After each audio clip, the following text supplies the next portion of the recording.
Naamang gugoy na ilhan na pasyente, Doc, na tama ba ko, Doc? Metformin ba nang ginapainom mo na? Yes, Opo. Kay wala siya nagainom, Doc. Unsa may mensahe nimo niya, Doc?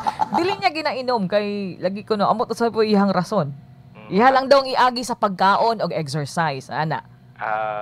Dili man gud siya dapat ingana kasi normally kung dala nimo sa kaon exercise, kinahanglan man gud ka mo adto trained na dietitian tapos trained na physical therapist no para tudloan ka sa imong mga programs.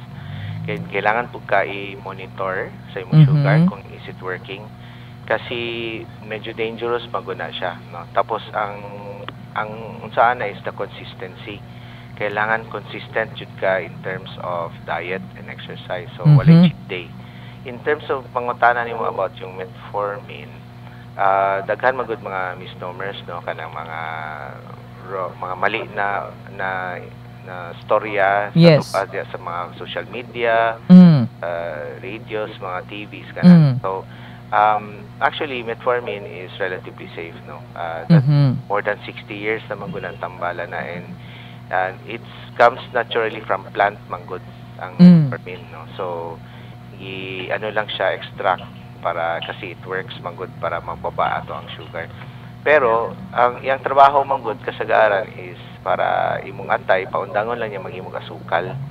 Tapos at the same time imuhang muscles kung na kay enough muscle mo paspas sulod ang imuhang asukal o insulin sa imong mga unod. So mao na yang usually trabaho. So relatively safe naman siya.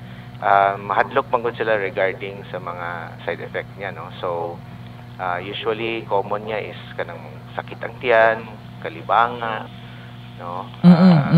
Magbaba gamay imong vitamin B12. Pero it's something na pwede lang maninyo storyan sa imong doktor then i-revise lang ang unsaon pag-take ana, unsaon i-supplement ang vitamin B12. It's very minor lang man po. So in terms of sabi nila mataot ang kidney, actually hindi na tinuod.